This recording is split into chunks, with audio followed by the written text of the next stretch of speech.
Elle avait consacré 15 ans de sa vie à comprendre les géants des mers. Une dresseuse passionnée, admirée par ses pairs, qui croyait pouvoir apprivoiser l'inapprivoisable. Mais ce jour de février, devant des centaines de spectateurs médusés, son rêve s'est transformé en cauchemar absolu. Ce que vous allez découvrir va vous glacer le sang. Avant de vous révéler ce qui s'est réellement passé dans ce bassin maudit, vous devez connaître 3 vérités terrifiantes. Premièrement, cette dresseuse était considérée comme l'une des meilleures au monde. Deuxièmement, cet orque cachait d'un passé sanglant que le parc avait délibérément dissimulé. Troisièmement, ce qui va suivre changera votre vision des spectacles marins pour toujours. Bienvenue sur Héros à poil. Si ces histoires vraies vous fascinent, abonnez-vous et activez les notifications. Jessica Radcliffe, 38 ans. Une femme qui avait transformé sa passion d'enfance en carrière. Depuis l'âge de 13 ans, elle savait qu'elle voulait nager avec les orques. 15 années d'entraînement intensif l'avaient menée au sommet de sa profession à Sealand, en Floride. Mais il y avait une orque en particulier qui fascinait Jessica. Titan. 7 mètres de long, 6 tonnes de puissance brute. Entre eux, un lien que Jessica croyait indestructible. Un collègue témoignait. Jessica et Titan, c'était magique. Elle comprenait ses moindres gestes, ses humeurs. Jessica pouvait tout faire avec lui, des choses impossibles pour les autres dresseurs. Jessica était intrépide. Elle voyait dans Titan non pas un monstre marin, mais un partenaire, une famille. Ce qu'elle ignorait, c'est que cette confiance aveugle allait lui coûter la vie. Titan n'était pas une orque ordinaire.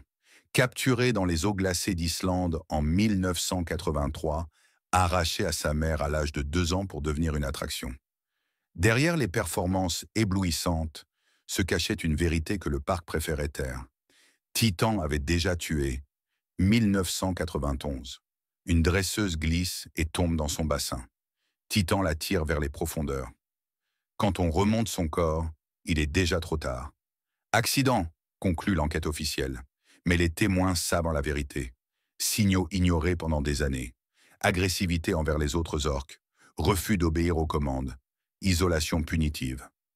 Un ancien dresseur révélait « il y avait des signes, des petites choses inquiétantes, mais personne ne voulait les voir. Titan rapportait trop d'argent. Jessica connaissait cette histoire. Elle pensait pouvoir guérir Titan par l'amour et la patience. Pourtant, même elle n'a pas vu venir ce qui allait arriver.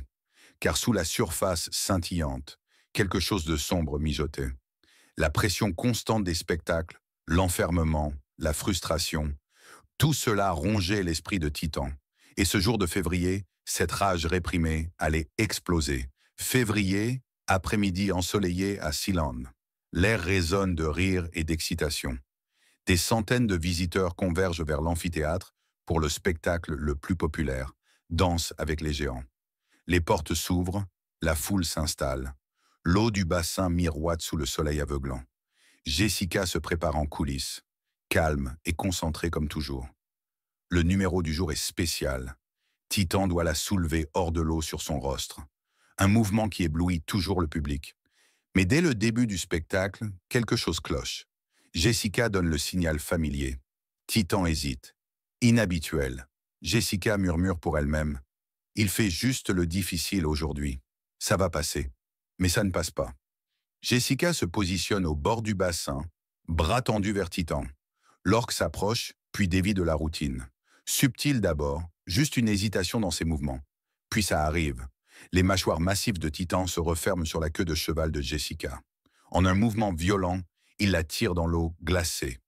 Le public ne s'inquiète pas encore. Pour eux, c'est le spectacle. Mais Jessica sent la différence. Cette fois, c'est différent. Plus agressif. Plus violent. L'eau se teinte de rouge. Titan la secoue comme une poupée de chiffon. Jessica refait surface. Le visage livide, les yeux emplis de terreur. Elle aspire une bouffée d'air avant d'être tirée à nouveau vers les profondeurs. Le public commence à crier, comprenant enfin l'horreur de la situation. Il ne la lâche pas. Oh mon Dieu, il ne la lâche pas. Dans ces derniers instants, le temps semble ralentir. Jessica réalise que le lien qu'elle croyait indestructible vient de se briser à jamais.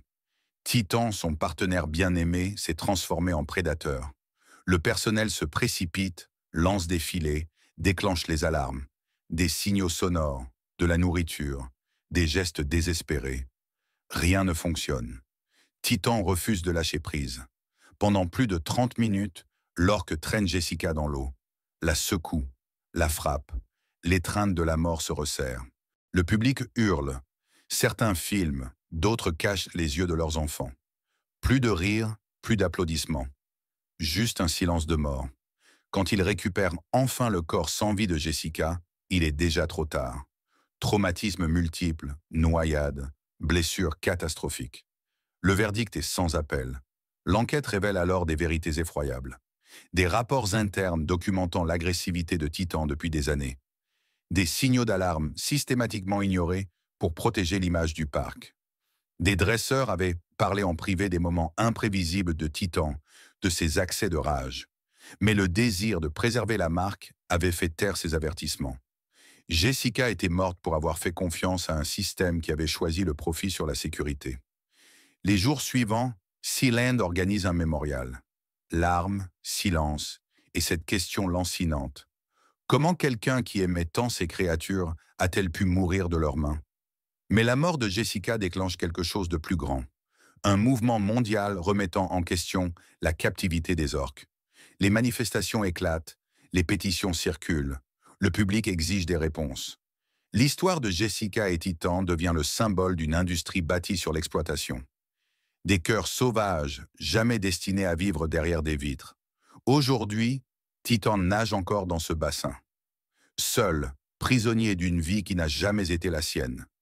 Son histoire avec Jessica ne sera jamais oubliée. Mais les questions demeurent.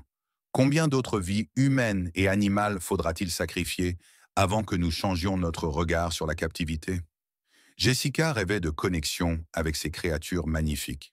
Son rêve s'est achevé dans l'endroit même qu'elle considérait comme un sanctuaire. Cette tragédie nous oblige à nous interroger. Avons-nous le droit de voler la liberté de ces géants des mers pour notre divertissement? Si l'histoire de Jessica vous a touché, si sa mort vous révolte, agissez. Partagez cette vidéo. Sensibilisez votre entourage. Soutenez les organisations qui luttent pour la libération d'animaux comme Titan. Le changement commence par la prise de conscience. Et la prise de conscience mène à l'action. Dites-nous en commentaire, pensez-vous que les orques devraient être libérés de la captivité? Et si vous voulez découvrir d'autres histoires vraies qui ont marqué le monde animal, abonnez-vous à notre chaîne. Ensemble, nous pouvons faire la différence.